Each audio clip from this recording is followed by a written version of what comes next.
Online platform पर। हम लोग इस संधि की क्लास में व्यंजन संधि पढ़ रहे थे।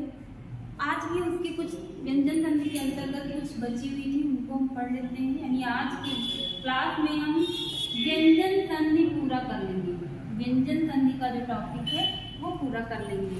व्यंजन संधि में से हमने पढ़ लिया था ष्टुत्व संधि, ऋत्व संधि, जस्त्व संधि। यानी ये तीन संधियां हम लोगों ने पढ़ लिया था, ष्टुत्व, ष्टुत्व और जस्त्व। जस्त्व के दो पार्ट हुए थे, एक अपदांत जस्त्व संधि, एक पदांत जस्त्व संधि। अब आज की क्लास में हम लोग पढ़ेंगे चर्त्व संधि।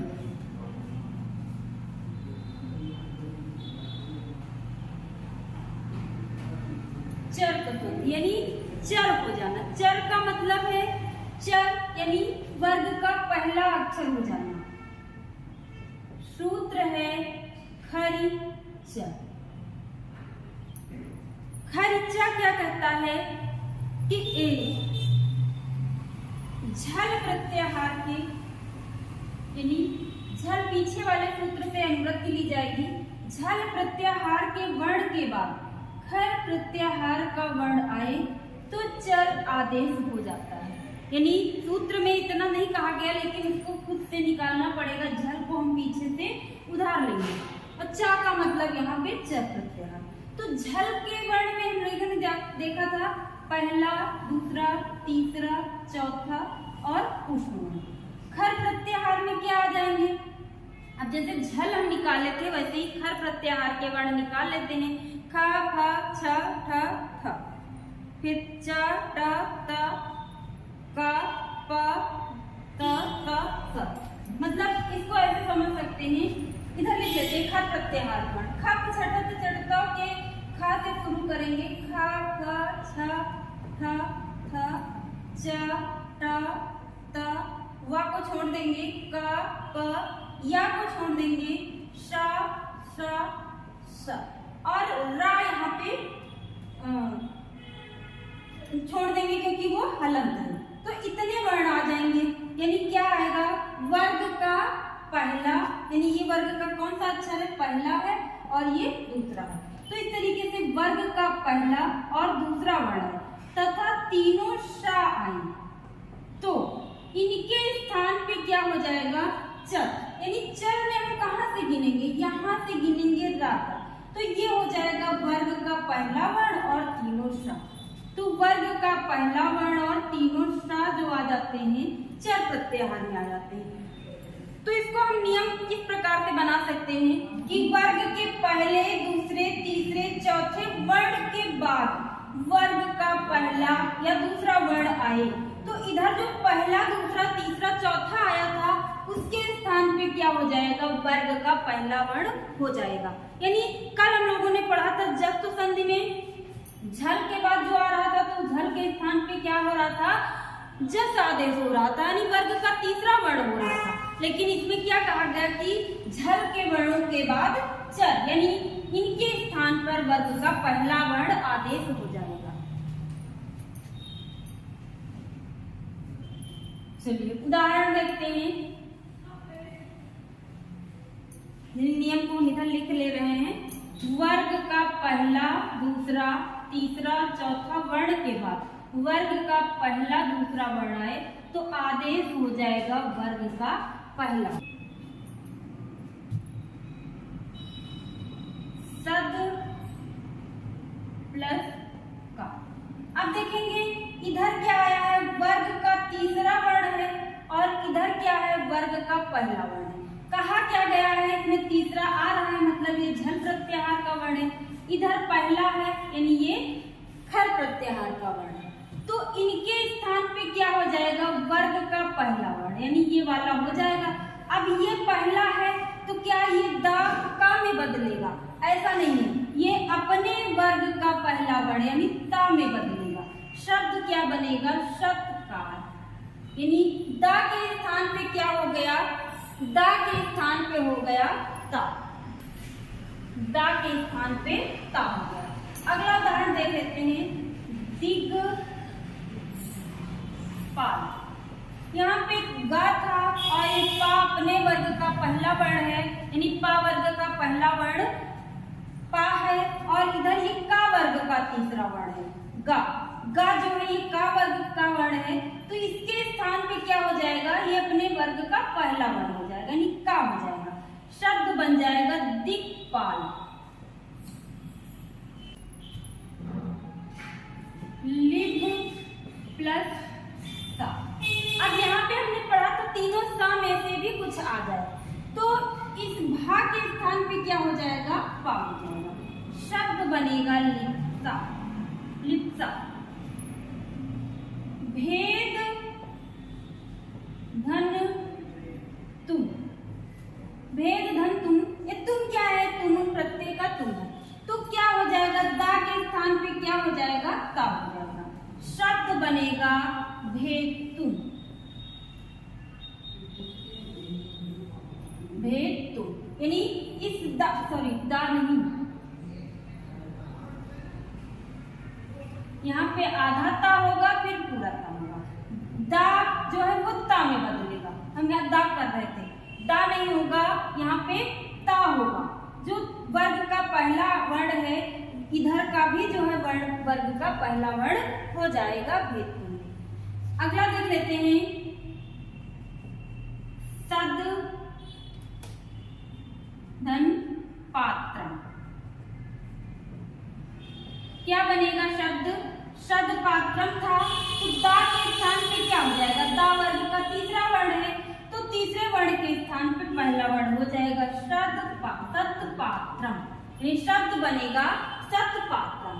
तो जो वर्ग के अन्य वर्ण यानी पहले दूसरे तीसरे चौथे वर्णों के स्थान पे वर्ग का तीसरा वर्ण हो जाए तो जस्त संधि होती थी, और पहले दूसरे तीसरे चौथे के स्थान पे वर्ग का पहला वर्ण हो जाए तो चर्त संधि। चलिए ये चर्त संधि थी। इसके बाद अगली संधि हम पढ़ लेते हैं, व्यंजन संधि के अंतर्गत ही अगली संधि का नाम है अनुस्वार संधि। संधि का नाम है अनुस्वार संधि। अनुस्वार संधि किस संधि के अंतर्गत आती है, स्वर संधि, व्यंजन संधि या विसर्ग संधि, तो हम कहेंगे व्यंजन संधि के अंतर्गत आती है। सूत्र है मोनुस्वारा। मोनुस्वारा। अब यहाँ पे क्या कहा गया, मो का मतलब है माँ, माँ के बाद यदि अनुस्वार हो तो नहीं, पदांत माँ हो, उसके बाद कोई व्यंजन वर्ण आए तो माँ के स्थान पे अनुस्वार हो जाएगा, यानी इसको ऐसे समझ सकते हैं, पदांत माँ हो यानी कोई पद का माँ हो, माँ हलंत, और इसके बाद क्या हो, कोई व्यंजन वर्ण हो, इसके बाद कोई व्यंजन वर्ण हो तो माँ के स्थान पे क्या हो जाएगा, अनुस्वार हो जाएगा। यानी सूत्र में क्या कहा गया, पदांत माँ के स्थान पे अनुस्वार आदेश हो जाएगा। कब, जब आगे वाला वर्ण व्यंजन होगा, तो अगर यहाँ पे स्वर होगा तो फिर माँ को माँ ही रहने देंगे, वहां पे फिर अनुस्वार नहीं करेंगे। चलिए उदाहरण देखते हैं,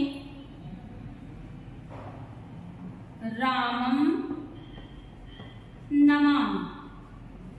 उदाहरण है रामम नमामि। अब ये पद के अंत में क्योंकि रामम रूप बनता है, यानी रामम द्वितीय एक वचन में बनता है, रामः रामो रामाः, रामम रामो रामाः, तो रामम द्वितीय एक वचन में रूप बनता है, तो ये रूप होना चाहिए। पद का मतलब है कोई जो रूप बना हुआ शब्द है उसे कहेंगे पद, यानी सुप प्रत्यय लग करके बना हुआ है तो उसे कहेंगे पद।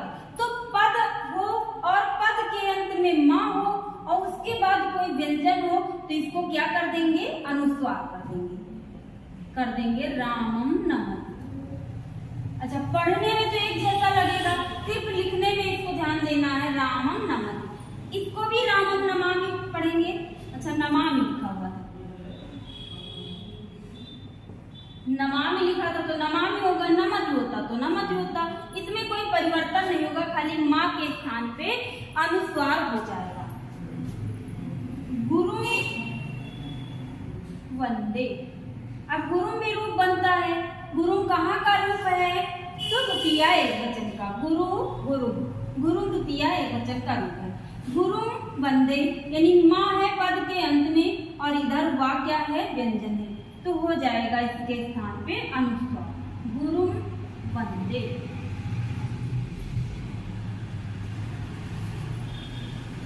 हरिम गच्छति, हरिम गच्छति, हरिम हरिम गच्छति होता है, यानी कर्ता तो एक वचन में होता है। हरिम यानी हरि को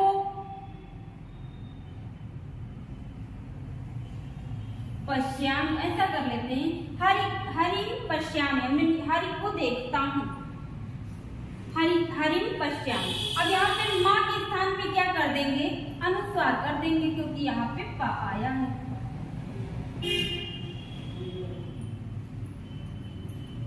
अब मान लीजिए यहाँ पे स्वर होता, स्वर वाला एक उदाहरण देख लेते हैं, ग्रहम आगच्छति, तो यहाँ पे कैसे नहीं होता, तो यहाँ पे देखिए ग्रहम पद तो है, लेकिन इधर जो है स्वर वर्ण आया है, इसलिए इस माँ को अनुस्वार नहीं करेंगे, इसको ऐसे ही लिख देंगे ग्रहम। हाँ, संधि आगे और कर सकते हैं, संधि क्या मतलब, संगीता कर सकते हैं, ये वाला आ इसी में जुड़ जाएगा, ग्रहमागच्छति, ऐसे कर सकते हैं, ऐसे लिख सकते हैं, या फिर इसको ऐसे ही लिखा रहने देंगे, ग्रहम आगच्छति। तो जब कोई माँ के बाद स्वर आए तो उसे माँ ही रहने देंगे, और यदि व्यंजन आए तो उसको अनुस्वार कर देंगे। ये थी अनुस्वार संधि। चलिए इसके बाद अगली संधि व्यंजन संधि के अंतर्गत हम पढ़ लेते हैं। संधि का नाम है लत्तु संधि। लत्तु मतलब ला हो जाना, लत्तु संधि, और सूत्र है तोरली। सूत्र क्या है, तोरली। तोरली सूत्र क्या कहता है, तोह ली, ये तोह मतलब तावर्ग, यानी तावर्ग, तोह मतलब तावर्ग। तो किसका रूप है, तू का रूप है, और तू का मतलब क्या है, तावर्ग, क्योंकि हमने पढ़ा था कु चू टू तू कु एते उदिता, यानी तू क्या था, तू का मतलब था तावर्ग। तो तू का रूप बना तो, जैसे गुरु का रूप बनता है गुरु, उसी तरह तू का रूप बन गया तो ता वर्ग के बाद ला आए तो, ली मतलब ला, ला बाद में हो, तो ला आने पर ता वर्ग के स्थान पे भी ला वर्ण आदेश हो जाएगा। ठीक, ये है तो, यानी यहाँ पे लत्तो यानी ला आदेश हो रहा है, इसीलिए संधि का नाम पड़ गया लत्त संधि। यानी जो आदेश हो रहा है, जिसमें जो भाव दिख रहा है, उसी के आधार पे उसका नाम रख दिया गया, बाकी स्पेशल कोई नाम नहीं है। तोरली सूत्र है स्पेशल, लेकिन जब ला हो रहा था तो लत्त नाम इसका पड़ गया। देख लेते हैं उदाहरण, उद लाश, यहाँ पे दा था जो कि ता वर्ग का वर्ण है, दा क्या था, ता वर्ग का वर्ण है, और इधर ला आया हुआ है, तो क्या कहा गया, ता वर्ग के बाद यदि ला आए तो ता वर्ग के स्थान पे ला आदेश हो जाता है। शब्द क्या बनेगा, उल्लास। इसी तरह उद्धन लेख, उद्धन लेख क्या हो जाएगा, उल्लेख। क्यों, दा के स्थान पे क्या हो जाएगा, सीधे सीधे खाली ला कर देना है। इधर ता वर्ग का कोई भी अक्षर हो, ता था दा धा न, कोई भी वर्ण हो, और इधर ला आया है तो इसको ला कर देंगे, शब्द बनेगा उल्लेख। अगला देख लेते हैं, तत् धन लीन, तत् धन लीन। अब यहाँ पे ता है तो ता वर्ग का, चाहे दा हो चाहे ता हो, ता के स्थान पे भी ला कर देना है, शब्द बन जाएगा तल्लीन।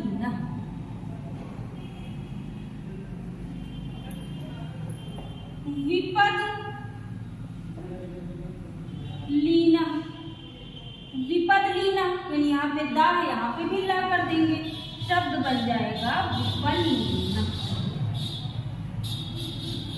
इसके बाद अगला एक उदाहरण इंपॉर्टेंट पे देख लेते हैं, विद्वान धन लिखत।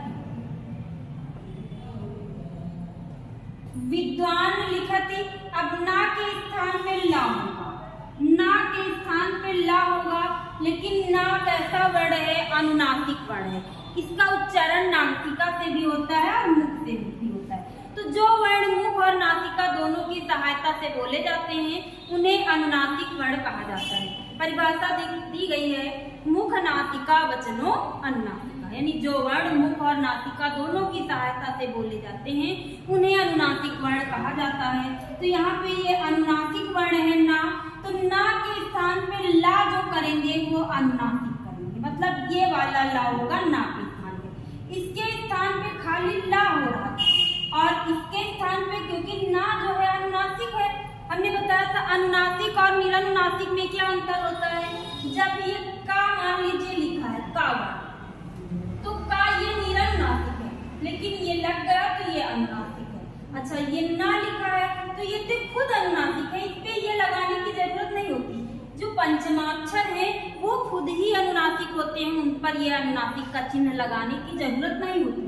और किसी भी व्यंजन पर हम अनुनासिक का चिन्ह लगा देंगे तो वो वर्ण क्या हो जाएगा, अनुनासिक वर्ण हो जाएगा। तो ना तो वैसे ही अनुनासिक था, अब ना के स्थान पे जो ला करेंगे उसे अनुनासिक करेंगे, मतलब ये चिन्ह लगा करके करेंगे।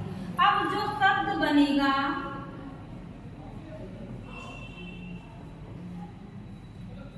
हाँ एक ना इस ला को, एक ला इस ना के स्थान पे हुआ और दूसरा ला ये वाला हुआ विद्वान लिखत। अब ये वाला जो अनुनासिक का चिन्ह है वो यहाँ पे लग जाएगा, क्या बनेगा शब्द विद्वान लिखत। ये शब्द आपका बनेगा, ये बहुत इंपॉर्टेंट उदाहरण है, इसको याद रखेंगे। विद्वान लिखति, विद्वा लिखत शब्द बनेगा विद्वान लिखति। इसके बाद और उदाहरण देखते हैं, जगत धन लीयते शब्द क्या बन जाएगा, जगल लीयते शब्द बनेगा जगल लीयते, क्योंकि ता के स्थान पे ला हो गया है। तद्धनलीना तल्लीना हो जाएगा। उद्धन लिखित शब्द बनेगा उल्लिखित।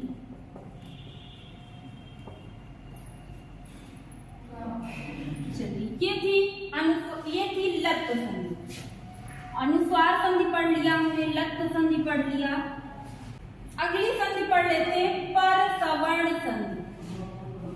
पर सवर्ण संधि, पर सवर्ण संधि का क्या सूत्र है, सूत्र है अनुस्वारस्य यही पर सवर्ण, अनुस्वारस्य यही पर सवर्ण। अब इसमें क्या कहा गया है इस सूत्र में कि इधर अनुस्वार हो ना, अनुस्वार के बाद यह प्रत्याहार का वर्ण आए तो ये जो है ये इस वाले वर्ग के पंचमाक्षर में बदल जाएगा, पंचमाक्षर में बदल जाएगा। देख लेते हैं जैसे, अच्छा यही प्रत्याहार देख लेते हैं। यही प्रत्याहार में वर्ण कौन से आएंगे, तो हम ऐसा कर सकते हा यानी सूक्ष्म वर्णों को छोड़ करके पूरे वर्ण आ जाएंगे यही प्रत्याहार में। कैसे निकालेंगे, हाय वरट के या से गिनना शुरू करेंगे, कपय के या तक जाएंगे और या को नहीं गिनेंगे, तो ये हो जाएंगे यही प्रत्याहार के वर्ण। तो हम इसको ऐसे समझ सकते हैं कि यही प्रत्याहार में कौन से वर्ण आ जाएंगे, केवल ऊष्म वर्णों को छोड़ दिया जाएगा, उसके अलावा पूरे वर्ण आ जाएंगे। देखिए जैसे दिया है गन्ता, ऐसे लिखा है गन्ता, एक ही में लिखा हुआ था, लेकिन हम इसको तोड़ के दूसरे तरीके से कर सकते हैं, इसके माध्यम से पर सवर्ण संधि के माध्यम से। यानी गन्ता था, अब यहाँ पे जो गा में अनुस्वार लगा है ये ता के पहले आ रहा है, यानी ये प्रत्याहार का वर्ण है इधर, तो हम इसमें क्या करेंगे, इस वाले अनुस्वार के स्थान पे इस वाले का पांचवा वर्ण कर देंगे, यानी ता वर्ग का पांचवा वर्ण कर देंगे, क्या हो जाएगा गन्ता, यानी ये ना में बदल जाएगा, इसके अनुसार बदल बदलेगा, जो बाद वाला वर्ण दिया है उसके अनुसार बदलेगा। चलिए और उदाहरण देखते हैं। कंठ लिखा है, मान लीजिए कंठ, कंठ लिखा हुआ है। अब इस अनुस्वार के स्थान पे क्या करेंगे, ठा वाले वर्ग का, ठा जिस वर्ग का है उसका पंचमाक्षर कर देंगे। ठा किसका है, टा वर्ग का, तो बन जाएगा कंठ। इसीलिए संस्कृत में यदि पूछा जाता है तो इस तरह वाला शब्द सही माना जाता है। मान लीजिए लिखा गंगा, हम लोग ऐसे लिखते हैं गंगा, तो लेकिन ये अनुस्वार के स्थान पे क्या करेंगे, ये गा जो है ये का वर्ग का वर्ण है, तो का वर्ग का अंतिम वर्ण यानी अंगा कर देंगे इसके स्थान पे। शब्द क्या बन जाएगा, गंगा। अच्छा आधा क्यों हो रहा है, क्योंकि अनुस्वार के स्थान पे आदेश हो रहा, अब इसके बाद कोई स्वर आ नहीं रहा तो ये आधा ही रहेगा।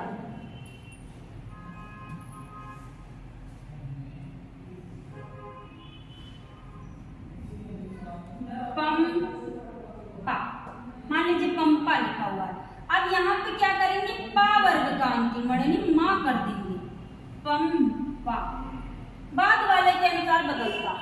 मान लीजिए लिखा व्यंजन, हम लोग ऐसे लिखते हैं व्यंजन, और इसको हमें करना है संस्कृत में, तो कौन सा होगा, जा किस वर्ग का है, चा वर्ग का है, तो इसलिए ये वाला व्यंजन सही माना जाता है। संस्कृत में यदि कोई शब्द पूछा जाए और ऐसा लिखा हो तो सही है, ऐसे की अपेक्षा, मतलब इस वाले की अपेक्षा ये वाला संस्कृत में शब्द सही माना जाएगा। चलिए आज की क्लास में यहीं तक। अब हम व्यंजन संधि पढ़ चुके हैं, इसके बाद अगली क्लास में हम लोग पढ़ेंगे विसर्ग संधि। धन्यवाद।